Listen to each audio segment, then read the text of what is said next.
Friends, welcome back to my channel Megha দুনিয়া। তো তোমরা সবাই কেমন আছো? আশা করি ভালো আছো, সুস্থ আছো। আমরাও ভালো আছি। তো আজকে আমি তোমাদের সাথে শেয়ার করব ঝটপট একটা নাস্তার রেসিপি। যখন খুব খুব খুব খিদে পায় আর হাতে সময় খুব কম থাকে, তখন কিন্তু এই রেসিপিটা কাজে লাগাতে পারো। বিশেষ করে যারা রান্নাবান্না পারে না তেমন, তাদের জন্য তো খুবই কাজে আসবে।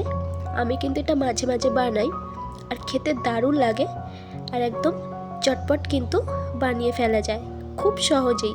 আর বিশেষ করে বাচ্চারা কিন্তু এই খাবারটা খুবই পছন্দ করবে। এমনকি বাচ্চাদের স্কুলেও টিফিনেও দেওয়া যায়, আর বড়রাও কিন্তু পছন্দ করবে।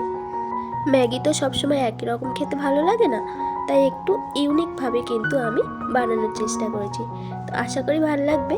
তো তোমরা প্লিজ একটা লাইক দিয়ে দেখা স্টার্ট করো, আর আমিও রান্নাটা স্টার্ট করি। তো চলো সঙ্গে থাকো আর দেখতে থাকো। তো ফার্স্টেই দেখো আমি কড়াই বসিয়ে দিয়েছি, আর কড়াইতে দিয়ে দিয়েছি পরিমাণ মতো জল। জলটা দেখো অলরেডি গরম হতে শুরু করে দিয়েছে। আর জলটার মধ্যে আমি দিয়ে দিলাম কিছুটা নুনটা দিয়ে একটু ভালো করে মিক্স করে দিলাম জলের সাথে। তো যেহেতু আমি রেসিপিটা ম্যাগি দিয়েই বানাচ্ছি, তো জলটার মধ্যে আমি দিয়ে দিলাম দেখো ম্যাগি। আর ম্যাগিগুলো কিন্তু আমি ভেঙে দিচ্ছি না, ম্যাগিগুলো আমি গোটা গোটাই দিচ্ছি। আর আমি এখানে 4 পিস ম্যাগি বানাচ্ছি। তোমরা চাইলে ম্যাগিটা তোমাদের পরিমাণ মতো বাড়িয়ে দিতে পারো। তো দেখো ম্যাগিটা কিন্তু ফুটতে শুরু করে দিয়েছে। একটু ভাপিয়ে নেব, খুব সিদ্ধ করব না, ম্যাগি খুব সিদ্ধ করতে লাগে না।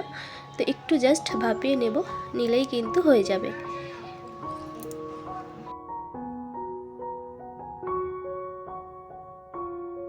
তো দেখো ম্যাগিটা আমার সিদ্ধ করা হয়ে গেছে। এই যে প্রচণ্ড ধোঁয়া হচ্ছিল, খুব ভালোভাবে দেখা যাচ্ছিল না। তো যাই হোক, সিদ্ধ হয়ে গেছে। আর এখন আমি দেখো চুবড়িতে করে ঢেলেও দিয়েছি, দিয়ে উপর দিয়ে রানিং ঠান্ডা জল আমি দিচ্ছি, যাতে বেশি সিদ্ধ না হয়ে যায়, গরম ভাবটা যাতে একটু কেটে যায় তার জন্য। তো এখন আমি জল ঝরাতে রেখে দিলাম, আর জল ঝরে গেছে খুব ভালো করে ম্যাগি থেকে। এরপর দেখো আমি একটা থালাতে করে ম্যাগিটা ঢেলে নিয়েছি। নিয়ে এরপর দেখো ম্যাগিটার মধ্যে দিয়ে দিলাম পেঁয়াজ কুচি, দিয়ে দিলাম কাঁচা লঙ্কা কুচি, দিয়ে দিলাম টমেটো কুচি, এরপর দিয়ে দিলাম নুন পরিমাণ মতো, তারপর দিয়ে দিলাম কিছুটা জিরে ধনের পাউডার, দিয়ে দিলাম কিছুটা হলুদ গুঁড়ো, তারপরে দিয়ে দিলাম যে ম্যাগি মশলাটা ছিল, ম্যাগি মশলাটা আমি ম্যাগি মশলাটা 4 প্যাকেট দিয়েছি, যেহেতু 4টে ম্যাগি ছিল এখানে। এরপরে লাস্টে দিচ্ছি দেখো ডিম, কাঁচা ডিম। ডিমের সাদা অংশটা দেব, আর কুসুমটা কিন্তু এখন দেব না, পরে দেব লাস্টে, সেটা তো দেখিয়েই দেব। তো কুসুমটা আমি আলাদা করে রেখে দিলাম, দেখতেই পেলে। আর এখানে আমি যেহেতু 4টে ম্যাগি, তাই 4টে ডিমও কিন্তু আমি এখানে ইউজ করলাম। খালি সাদা অংশটা নিলাম আর কুসুমগুলো আলাদা করে রেখে দিলাম। তো এরপর হাত দিয়ে খুব ভালো করে আমি মিক্স করে নিচ্ছি, দেখতেই পাচ্ছ সব মশলাগুলোর সাথে। হাত দিয়ে মাখালে একটু ভালো হয়, চামচ দিয়েও কিন্তু মাখাতে পারো। তো আমার মনে হয় হাত দিয়ে মাখালে বেশি ভালো হবে, ভালো করে মাখানো যাবে। তো তার জন্য আমি কিন্তু হাত দিয়েই মাখিয়ে নিচ্ছি ম্যাগিটার সাথে খুব ভালো করে। এই যে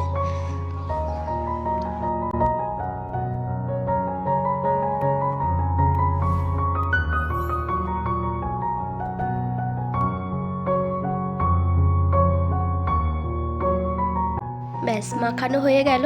এরপরে দেখো ওভেনে আমি কড়াই বসিয়ে দিয়েছি সাদা তেল। তেলটা খুব ভালো করে গরম হয়ে গেছে।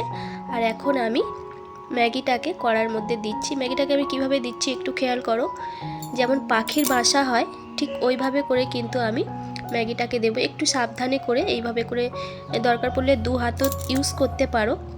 তো যাই হোক, এইভাবে করে পাখির বাসার মতো করে আমি একটু শেপ করে দিচ্ছি, দেখতেই পাচ্ছ। একটু হাত দিয়ে এরকমভাবে করে দিতে হবে, তাহলে দেখতে ভালো হবে, আর বাচ্চারা খুবই পছন্দ করবে এই খাবারটা।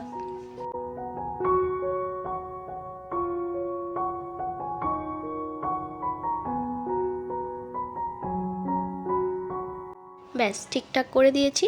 এরপরে দেখো আমি যে কুসুমটা আলাদা করে রেখেছিলাম, কুসুমটা আমি ম্যাগিটার মাঝখানে দিয়ে দিচ্ছি। ফার্স্টে আমি 2টো বানাচ্ছি, পরে আরও 2টো বানাবো, কারণ একসাথে 4টে কড়াইতে ধরবে না, এর জন্য। তো দেখো ডিম 2টো আমি মাঝখানে দিয়ে দিলাম, তারপরে একটু তেল দিয়ে দিচ্ছি চারপাশ দিয়ে। বেশি তেল দেব না, অল্প তেলেই করার চেষ্টা করি আমি সব সময়। তো যাই হোক, তেলটা দিয়ে এরপরে আমি ঢাকা দিয়ে দিলাম। ঢাকা দিয়ে ওই 2-3 মিনিটের মতো রাখবো, 2-3 মিনিট পর আমি দেখো ঢাকনাটা খুললাম, তো এক পিঠ আমার ভাজা হয়ে গেছে। আর উল্টাতেও কিন্তু খুব একটা টাফ নয়, খুবই সহজে উল্টানো যাবে। যেহেতু নিচটা ভাজা হয়ে গেছে, এই যে একটু মাঝখান থেকে খুন্তি দিয়ে এইভাবে কেটে দিয়ে তারপরে কিন্তু আমি খুব সহজেই উল্টে দিতে পারলাম। এই যে দেখতে পেলে, এইভাবে করে উল্টে দিতে হবে, একটু হালকা হাতে উল্টে দিতে হবে। তো উল্টে দিয়ে আরও এক পিঠ আমি ভেজে নেব। তো তার আগে দেখো আর একটু তেল উপর দিয়ে ছড়িয়ে দিলাম চারপাশ দিয়ে।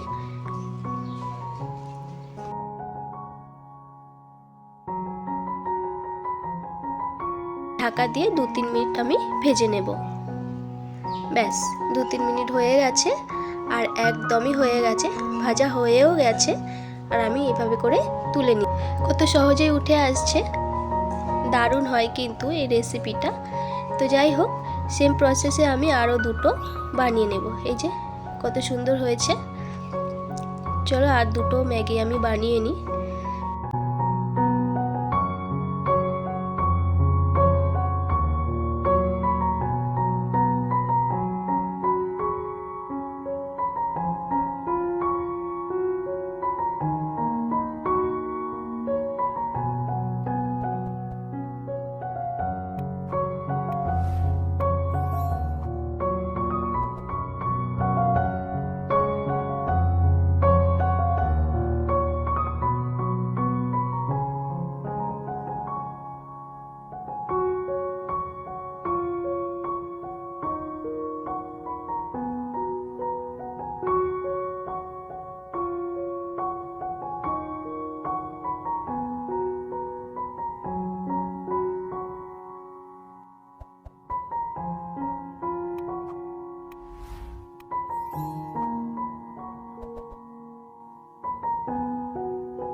ব্যাস একইভাবে দেখো আমি আরও দুটো ম্যাগি বানিয়ে নিলাম। আর চট জলদি হয়ে যায় এই রেসিপিটা, খুবই তাড়াতাড়ি হয়ে যায়। আমার বানানো হয়েও গেছে। চলো এরপর আমি তোমাদেরকে সার্ভ করে দিচ্ছি। ব্যাস দেখো একটা প্লেটে করে সার্ভ করে দিয়েছি, একটু ডেকোরেট করে দিয়েছি পেঁয়াজ আর একটু টমেটো দিয়ে। তোমাদেরকে একটু কেটে দেখাই ভিতরটা কেমন হয়েছে।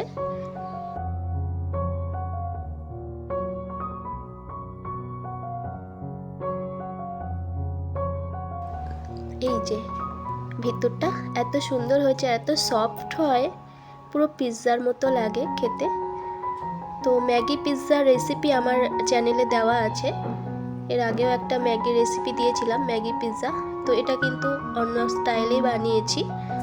তো যাই হোক, খেতে যেমন ইয়াম হয় আর বানানো কিন্তু একদমই সহজ। তো যাই হোক, তোমরা কিন্তু এটা বিকেলের টিফিনে বা সকালের টিফিনে, বাচ্চাদের টিফিনে, আর বড়রা তো পছন্দ করবেই করবে। তো আমার এই ম্যাগির সহজ রেসিপিটা তোমাদের কেমন লাগলো অবশ্যই কিন্তু কমেন্ট করে জানাবে। ভালো লাগলে একটা লাইক করে দিও।